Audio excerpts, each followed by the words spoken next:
Las 9 en punto.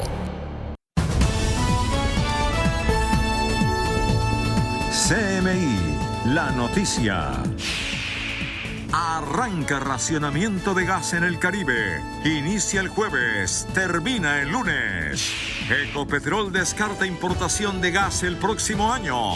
Lista ponencia de reforma a la salud. EPS se transforman, no manejarán recursos. Multitudinaria marcha por la paz en Cúcuta. Combates entre ELN y disidencias en Arauca. La humanidad está en peligro, dice presidente Petro ante la COP16. En Venezuela no hay dictadura, advierte su canciller Iván Gil. Protesta de vendedores, colapsan sistema Transmilenio. No hay rastro de compra de programa espía en gobierno Duque, dice procuradora. Nueva encuesta electoral en Estados Unidos. Empate técnico entre Trump y Kamala. Senado aprueba aumento de recursos para las regiones. Buenas noches, bienvenidos a CMI La Noticia. El Ministerio de Minas y Energía expidió esta noche la resolución que autoriza un plan de racionamiento de gas natural programado por 5 días. La medida tiene como fin garantizar el combustible para la operación de las plantas térmicas de generación de energía en el territorio nacional. Este martes se expidió el acto administrativo que garantiza la disponibilidad de gas natural para la operación de las plantas térmicas en el país. La medida, llamada técnicamente Plan de Racionamiento, aplicará para grandes consumidores como la industria, el comercio y la industria vehicular. La aplicación será desde el próximo jueves y se extenderá por 5 días mientras surte el proceso de mantenimiento de la planta de regasificación de Cartagena. No hay suficiente gas local que respalde la generación eléctrica de esas térmicas que lo hacían con gas importado. En ese orden de ideas, el Ministerio ha declarado un racionamiento programado. Con ello, dichas térmicas contarán con el combustible necesario para el suministro de energía en el país ante el bajo nivel de los embalses. Afectará en su orden primero a industriales, luego a refinerías, luego el gas natural vehicular, comercio y finalmente a hogares. Por el lado de las térmicas se tiene el gas disponible, incluso no necesitar de quitarle combustible a otros actores del mercado. Tengo que anunciar al país que los térmicos hicimos la tarea, logramos acuerdos comerciales y se logró conseguir gas por 130 millones de pies cúbicos. Hay que decir que la medida no afecta al sector residencial.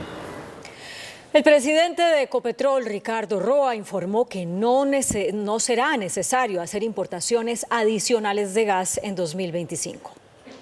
Durante el debate de control político en la Comisión Quinta del Senado, el presidente de la petrolera anunció que la nueva importación de gas para 2025 no será necesaria.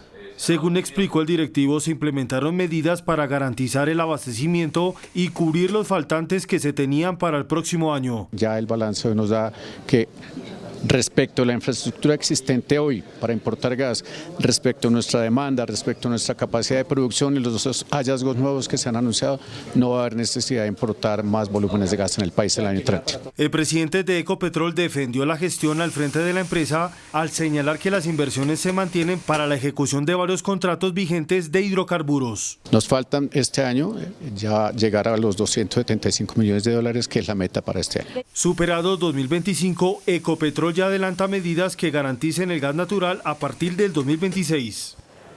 En otros temas, fue radicada en la Comisión Séptima de la Cámara de Representantes la ponencia de reforma a la salud, en la que, entre otras cosas, se plantea la transformación de las EPS en gestoras de salud sin posibilidad de manejar directamente los recursos del sistema.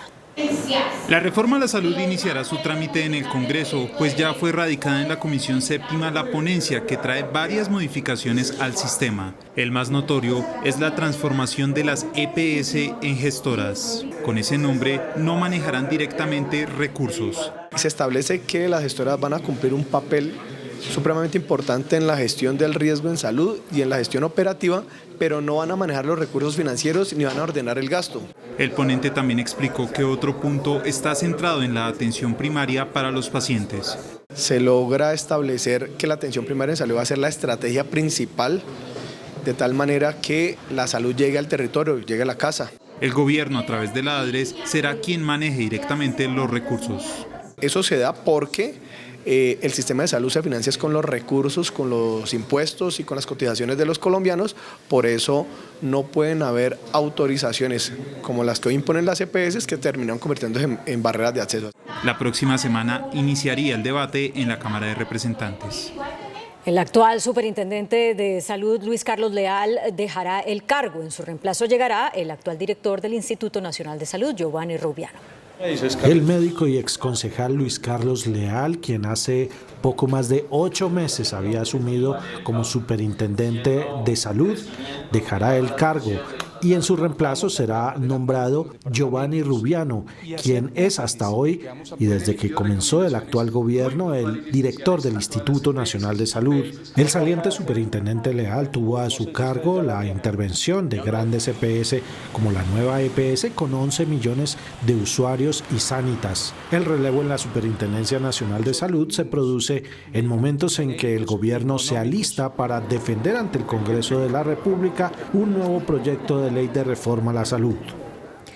Miles de habitantes de Cúcuta salieron a marchar para pedir que paren los hechos violentos en la ciudad y en norte de Santander. En un día cívico y sin carro, miles de cucuteños y norte santanderianos vestidos de blanco y banderas de Colombia salieron a las calles para exigir la paz en la región, en la jornada denominada Una mano por la paz y la seguridad. Hoy la ciudad de Cúcuta se manifiesta en un respaldo a la fuerza pública, a la policía, que es quien pone los muertos, al ejército, que es quien pone los muertos, al trabajo de la Fiscalía incansable. Hoy la sociedad civil se manifiesta en contra de los violentos, de los delincuentes, de los bandidos, los que nos quitan la tranquilidad. Ante los últimos hechos violentos en la zona del Catatumbo, especialmente en Tibú, el gobernador hizo un llamado urgente al gobierno nacional. Sí, en el Catatumbo tenemos grandes dificultades y por eso esperamos que el gobierno nacional avance rápidamente en esa negociación con las FARC y reanude los diálogos con el ELN, que son las posibilidades de paz que necesita la región y que necesita el Catatumbo. Los docentes claman porque las escuelas y colegios sean territorios de paz. Niños y niñas heridos, afectados emocionalmente, docentes amenazados, extorsionados. Las instituciones educativas, muchas de ellas a los alrededores, están siendo víctimas del microtráfico. Cúcuta sigue siendo una de las ciudades de Colombia más violentas del mundo y en el Catatumbo confluyen todos los grupos armados al margen de la ley que hoy lo tienen sitiado sin control del Estado. Y entre tanto, en Arauca hay alerta por los combates entre las disidencias de las FARC y el ELN. Municipios como Puerto Rondón, Arauquita y Tame son los más afectados. El departamento de Arauca sigue siendo foco de violencia luego de fuertes combates entre disidencias de las FARC y el Ejército de Liberación Nacional. El ejército ha intentado controlar la situación que se presenta desde el pasado 17 de septiembre, cuando fue atacado el puesto militar Puerto Jordán en el departamento. En su momento fueron 26 heridos y 3 muertos. Desde esta fecha se presentan fuertes combates. Ante la crítica situación de orden público, se lanzó la operación Corazón de Acero, desplazando helicópteros hacia la zona con personal médico profesional a través de una misión médica de manera unificada. Soldados reciben atención prioritaria en materia de psicología clínica, medicina general, odontología, nutrición, trabajo social y asesoría jurídica. Principalmente ataques contra la fuerza pública se han presentado por parte del ELN. En medio de las ráfagas de fuego y combates, la operación Corazón de Acero busca asistir al personal de manera exitosa. Y el ministro de la Defensa, Iván Velásquez, dijo que el ELN no tiene voluntad de paz. Esto ante los múltiples ataques perpetrados por esa guerrilla contra la fuerza pública. Todos estos hechos que viene realizando, estos actos criminales que viene realizando el Ejército de Liberación Nacional contra la fuerza pública, desdicen de su verdadera voluntad de paz. El jefe de la cartera de defensa, Iván Velásquez, se refirió a la cita que tiene el gobierno nacional y la guerrilla del Ejército de Liberación Nacional entre el 1 y el 7 de noviembre, donde buscan explorar estrategias para destrabar el proceso de paz y un posible restablecimiento del cese el fuego. No veo cómo en acciones continuas contra hombres y mujeres de la fuerza pública, contra los integrantes en general de la fuerza pública, esta organización rebelde, hable en términos de posibilidad de continuidad en la búsqueda de la paz. Según la policía, en este momento se lleva a cabo un plan pistola en diferentes regiones del país por parte del Ejército de Liberación Nacional contra policías que permanecen en estaciones.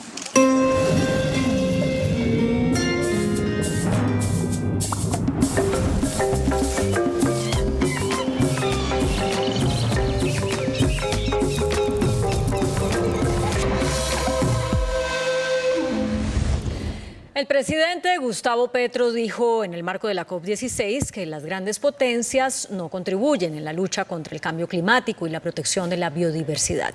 Vamos a Cali. Gerardo Aristizábal, Valentina Villegas, buenas noches. Detalles de lo que pasa en la COP16. Hola, buenas noches. CMI La Noticia en la COP16 con sede en Cali. Hoy comenzaron las discusiones de alto nivel. Las decisiones políticas con la presencia del secretario general de las Naciones Unidas, Antonio Guterres, 6 mandatarios y, por supuesto, un discurso en la instalación de esta Asamblea General de las 196 delegaciones de todo el mundo, muy crítico del presidente Gustavo Petro. Valentina. Gerardo, así es, el discurso del presidente Gustavo Petro, como siempre, tuvo un tono muy crítico, esta vez contra los ricos del mundo que aseguran no hacen nada para salvar el planeta. En un discurso de 43 minutos, el presidente Gustavo Petro le dio apertura al segmento de discusión de alto nivel en la COP16, en presencia del secretario general de las Naciones Unidas, Antonio Guterres. En un país que queremos que sea justo, aún es el segundo país más desigual socialmente de la Tierra. En un país que queremos que sea pacífico, aún sus niveles de violencia son altos. En un país que queremos que se reconcilie con la naturaleza, aún vive de rodillas detrás del carbón y del petróleo. Y como es su costumbre, el mandatario de los colombianos se fue lanza en ristre contra los combustibles fósiles. El petróleo. Petróleo no tiene la culpa, ni el carbón, ni el gas. No son más sino los detritos de tiempos vivos del pasado, que nos enseñan que en el pasado hubo mucha vida y se acabó. El petróleo no es más para nosotros sino la significancia de la muerte. Y reclamó el mandatario de los colombianos mayor coparticipación de los países ricos. Dijo que están asesinando el planeta. Y dentro de los países ricos, la parte de la sociedad más riesgosa es la que más CO2 emite. Es decir, los ricos de la tierra, los mega ricos, los dueños de Twitter y de las redes y de los medios de comunicación y los dueños de la política en los centros del poder mundial. Son ellos los que nos están matando.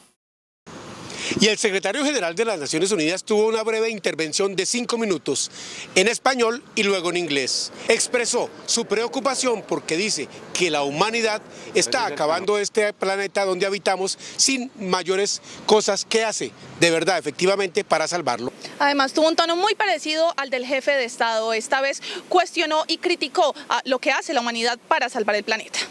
La naturaleza es vida y, sin embargo, estamos librando una guerra contra ella.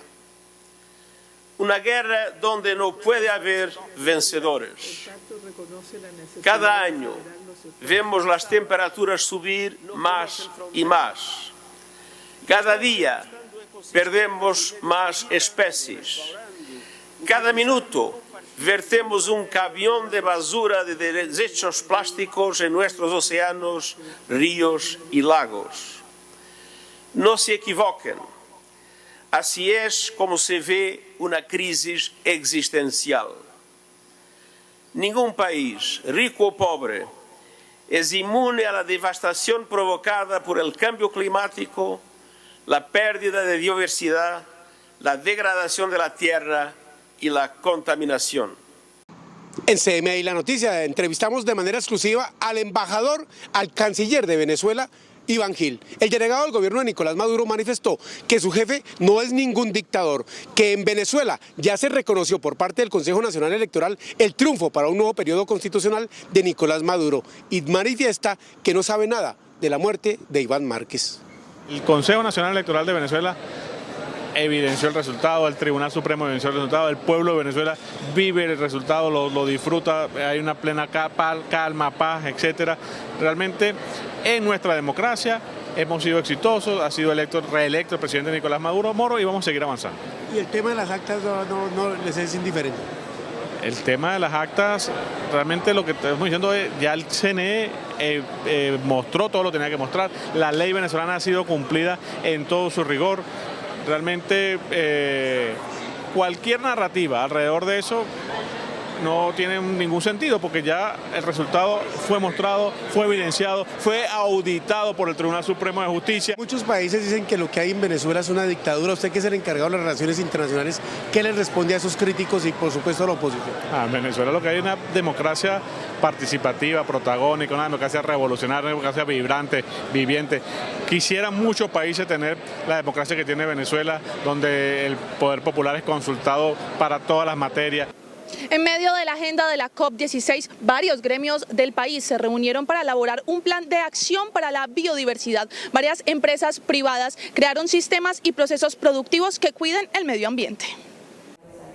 Durante la agenda de la COP16 se dio inicio hoy en Cali al Foro del Sector Empresarial y Productivo de Colombia, que pretende, entre otros aspectos, elaborar un plan de gestión de biodiversidad y realizar un diagnóstico empresarial en temas de cuidado ambiental. Que aquí no tengamos que hablar mal de los cultivos lícitos como el cultivo de la palma o el cultivo de la caña, que han sido fundamentales para la generación de empleo y desarrollo en este país, pero que seamos silenciosos cuando tenemos que denunciar que la gran depredación que se ha hecho en el Amazonas y en Colombia es a través del narcotráfico y eso no se está diciendo. El Estado mismo es un muy bajo inversor en términos de innovación y tecnología. Hay que hacer un trabajo conjunto. La mayoría de los países que han tenido grandes avances científicos cuentan con apoyos estatales importantes en términos de ciencia y tecnología. Vimos en la presentación del presupuesto general de la Nación una reducción de cerca de 1/3 en el presupuesto del Ministerio de Ciencia y Tecnología, y no sé si ustedes fueron conscientes de eso. Durante el evento, que se extenderá hasta el día de mañana, los sectores pertenecientes al Consejo Gremial Nacional anunciaron la creación de un observatorio de seguridad que hasta la fecha ha arrojado incrementos cercanos al 40% en delitos como la tentativa de homicidio, las acciones terroristas y la extorsión, que entorpece la capacidad de generar riqueza. Esta mini asamblea del Consejo Gremial Nacional de los 32 gremios que agrupa al país continuará mañana. En tono crítico también le respondieron al presidente Gustavo Petro sus cuestionamientos sobre la productividad nacional y lo que hacen para el cuidado de la biodiversidad. Mañana continuarán los diálogos allá en la Asamblea General en el Pabellón Azul. Nosotros estamos en la zona verde de la COP16 de las partes de alto nivel, Valentina. Así es, Gerardo, todo esto se está realizando durante la COP16, que recordemos tiene su fin el próximo viernes 1 de noviembre. Por el momento, esta es toda la información desde Cali, los enviados especiales. Valentina Villegas, Gerardo Aristizábal, en CMI, La Noticia.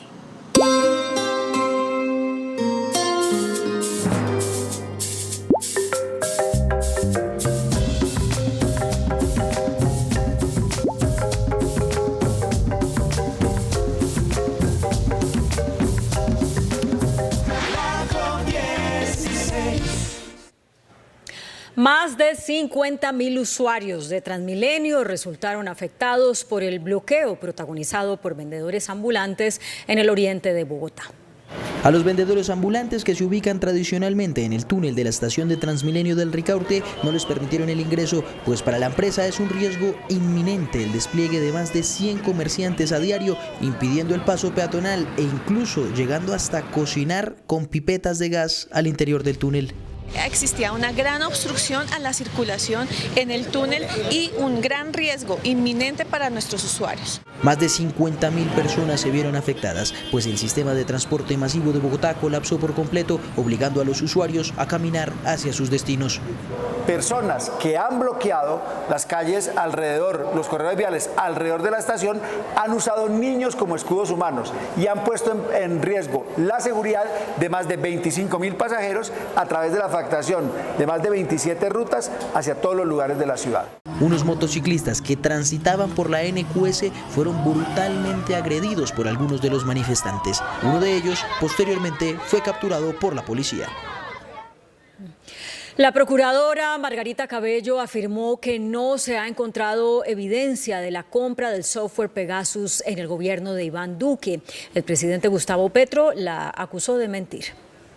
El presidente Gustavo Petro, a través de su cuenta de X, dijo que la procuradora Margarita Cabello miente. Esto luego de que ella asegurara que no se han encontrado evidencias de la compra del software israelí Pegasus en el anterior gobierno del presidente Iván Duque. No hay rastros de compra oficial del programa. No hemos encontrado rastros de que el presidente de la República haya dado orden o autorización para comprar ese programa. Habló sobre la propuesta en la reforma de justicia para rebajas de penas por delitos contra menores de edad. La rebaja planteada no es un elemento fundamental para lograr decisiones judiciales en firme y decisiones judiciales rápidas. Advirtió que el decreto sobre el cambio de sexo en el documento de identidad no es la vía para lograr ese derecho. El derecho fundamental solo se puede cambiar a través de una ley estatutaria por parte del Congreso de la República. Las declaraciones se dieron tras la presentación del micrositio en la web que hará seguimiento a las sentencias de la Justicia y Paz. El Consejo de Estado rechazó una tutela contra el presidente Gustavo Petro por haber revelado información reservada sobre el software Pegasus. La acción judicial, que no prosperó, pedía una rectificación del jefe de Estado por hablar de documentos reservados en la locución presidencial en la que denunció la compra del software espía de fabricación israelí. Bueno, a propósito de la compra del software Pegasus, el senador Iván Cepeda demandó al expresidente Iván Duque en la Comisión de Acusación de la Cámara de Representantes por los presuntos delitos de lavado de activos, violación ilícita de comunicaciones y abuso de autoridad. Según el senador, en los últimos días se han conocido nuevos hallazgos que llevan a pedir ampliar la investigación sobre la adquisición del software Pegasus. Se han presentado nuevos hechos. Entre ellos se ha determinado con claridad cómo ocurrió el vuelo o los vuelos mediante los cuales se hizo la compra de esta plataforma de inteligencia. Igualmente se han tenido ya declaraciones de miembros de la empresa israelí que participó en el negocio. El integrante de la Delegación de Paz del Gobierno con el ELN se refirió a la reunión extraordinaria que empieza el próximo viernes en Caracas. Nosotros hemos hecho un trabajo muy serio de preparación. Muchos de los temas que se considerarán pues han sido tratados en muy diversos momentos por nuestra delegación, así que estamos listos.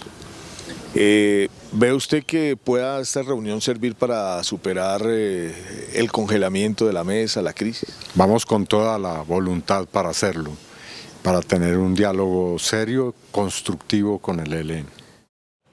Vecinos del occidente de Bogotá realizaron una velatón en memoria de los dos niños de 4 y 7 años que fueron asesinados por su padre. Este año en la capital se han denunciado 24.000 casos de violencia contra menores de edad. Con profunda tristeza y decepción, decenas de residentes del barrio Las Ferias en el occidente de Bogotá rindieron homenaje a la memoria de los dos niños que fueron asesinados por su propio padre en las últimas horas. Desde el Consejo de la Ciudad alertan por el aumento de denuncias de violencia intrafamiliar interpuestas por los mismos niños. A septiembre, 24.000 niños han reportado en sus colegios que han sido objeto de violencias. En delitos sexuales, el panorama de avance en denuncias es preocupante. A septiembre, más de 7.000 niños han denunciado o han más bien informado en sus colegios que han sido víctimas de abusos sexuales. De esos 7.000, 1 de cada 3 casos solamente se consolida en un examen médico legal. Los niños víctimas de algún tipo de abuso en sus hogares pueden denunciarlo en todos los colegios públicos de Bogotá. El costo de la solución de la alcaldía de Bogotá para enfrentar la escasez de agua llevaría a doblar el monto de la tarifa que pagamos los usuarios. La gerente del acueducto, Natasha Bendaño, explicó las razones. La planta de tratamiento de Tibitoque es la encargada de potabilizar las contaminadas aguas del río Bogotá, que suministran hoy cerca del 50% del total del líquido consumido en la ciudad. Es por ello que el costo de tratamiento será el doble que el del sistema Chingaza, una vez el distrito termine la optimización de esa planta como solución a la contingencia. Pues porque es tratar el agua del río Bogotá versus el agua del páramo de Chingaza, que es prácticamente agua pura y que es solamente un ejercicio de filtración y de desinfección. La gerente del acueducto también alertó por lo que se vendría para el bolsillo de los bogotanos de quedar en firme los topes de consumo propuestos por la CRA. Un aumento en la factura de los bogotanos con la consideración adicional es que esa plata no se queda en la empresa. Esa plata se gira al FONAM, que es el fondo administrado por el Ministerio del Medio Ambiente. Actualmente el máximo consumo bimestral es de 44 metros cúbicos. De quedar lo propuesto por la CRA, el límite serán 24. En el cierre de su campaña electoral, la vicepresidenta de Estados Unidos, Kamala Harris, llamó a la unidad al pueblo de ese país norteamericano. En el mismo lugar donde su rival Donald Trump incitó la insurrección del 6 de enero de 2021, la demócrata dio su discurso de cierre de campaña en el que argumentó por qué es mejor para liderar. It is time to stop pointing fingers. We have to stop pointing fingers and start locking arms. It is time to turn the page on the drama and the conflict, the fear and division. It is time for a new generation of leadership in America. La líder demócrata afirmó que se debe pensar en la sociedad a la hora de votar y volvió a enfatizar que su presidencia será diferente a la del actual mandatario Joe Biden y que aportará sus propias experiencias de vida al cargo. Y por su parte, el candidato presidencial Donald Trump habló a favor del mitin que generó controversia por las declaraciones que dio en ese mitin el comediante que calificó a Puerto Rico como una isla de basura. El republicano en un discurso defendió su controversial mitin político que produjo rechazo total tras los comentarios despectivos y divisivos en el evento del domingo por parte de un comediante que invitó como orador. It was like a love fest, an absolute love fest, and it was my honor to be involved. Por otro lado, el exmandatario aseguró que si es reelegido, su administración confiscaría los activos de las pandillas y los cárteles de la droga y creará un fondo de compensación para las víctimas de delitos cometidos por migrantes. Además, que solicitará la pena de muerte para cualquier migrante que llegue al país y asesine a un ciudadano estadounidense o a un policía. Una nueva encuesta revela que la candidata demócrata Kamala Harris y el republicano Donald Trump están separados tan solo por un punto en dos de los estados clave, Arizona y Nevada. Según las nuevas encuestas de CNN, en dos de los estados cruciales de las elecciones presidenciales, Arizona y Nevada, la vicepresidenta Kamala Harris y el expresidente Donald Trump están casi empatados. El sondeo indica que Harris cuenta con el 48% del apoyo entre los posibles votantes en Arizona frente al 47% que apoya a Trump, mientras que en Nevada el 48% de los posibles votantes apoya a Trump y el 47% a Harris. Estas diferencias de un punto están dentro del margen de error del muestreo, lo que no evidenciaría a un líder claro en ninguno de los dos estados. En ambas zonas la votación anticipada y por correo es sólida y según la encuesta, el 55% de los votantes probables en Arizona y el 42% en Nevada dicen que ya han votado, por lo que el grupo de aquellos que están abiertos a cambiar de opinión se reduce. En ambos estados hasta ahora han emitido su voto más republicanos que demócratas registrados.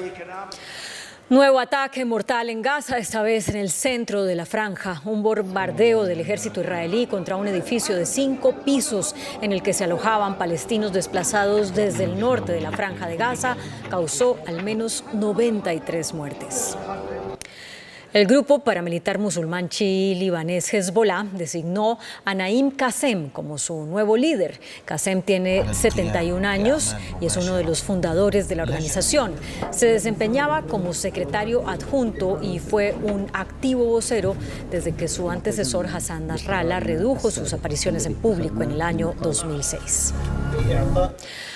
Un perro robot impulsado por inteligencia artificial fue incorporado como trabajador en algunas fábricas de carros del Reino Unido.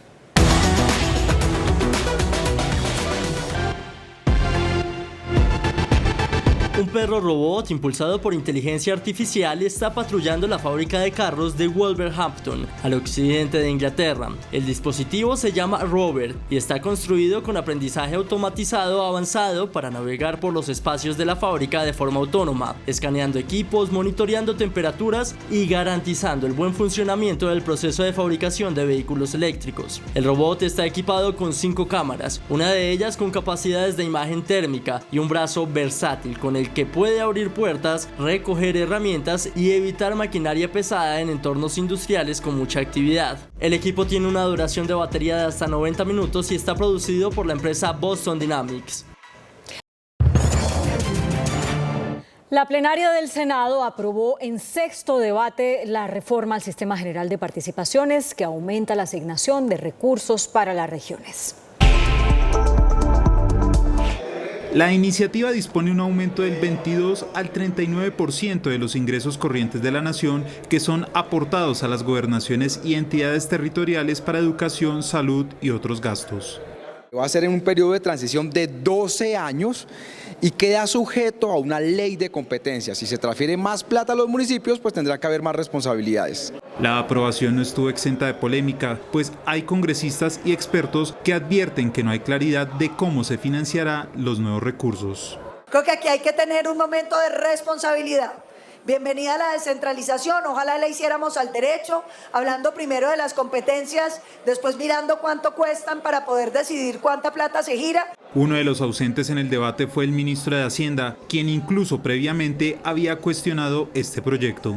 Yo quiero pedirle que en el atril el viceministro Guevara nos aclare, porque yo no entiendo esta posición clara, expresa y directa en favor de lo que dijo la misión de descentralización. El ministro del Interior dijo que no hay choque con el ministro de Hacienda, asegura que la postura del gobierno es clara. Llegamos a un acuerdo sobre esa posición que fue avalada además por el señor presidente de la República.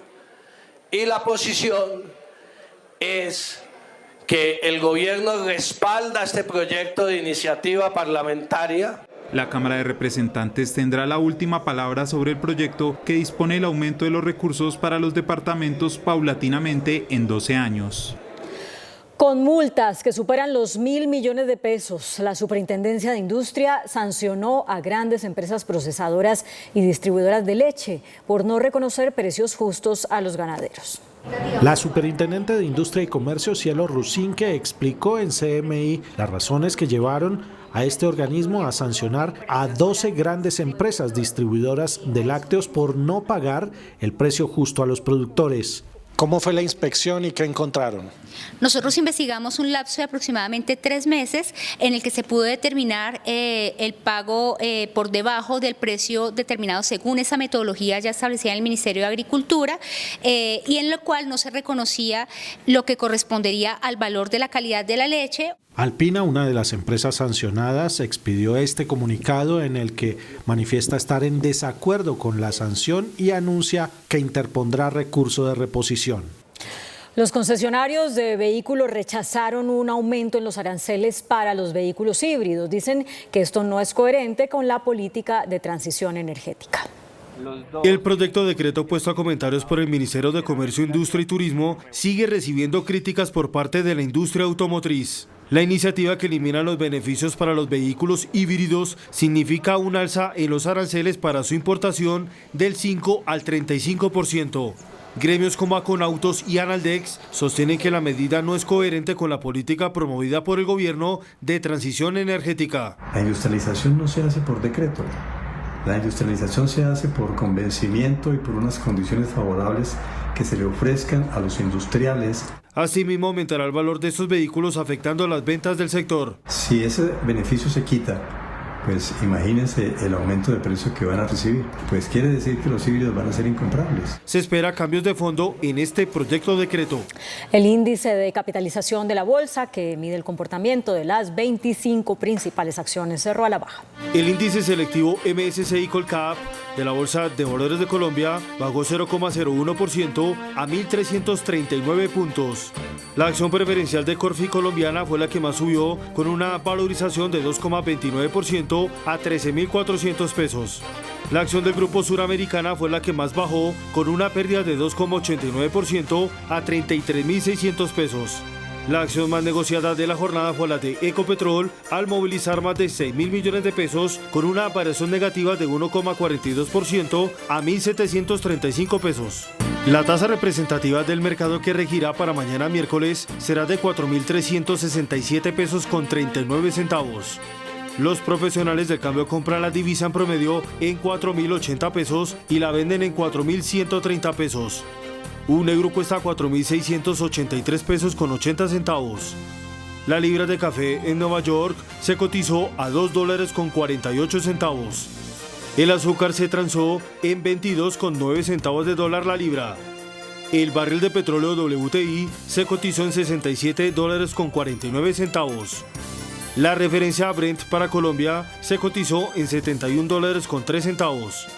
Una acción de Ecopetrol cuesta 1.735 pesos. Hasta aquí nuestros secretos de hoy.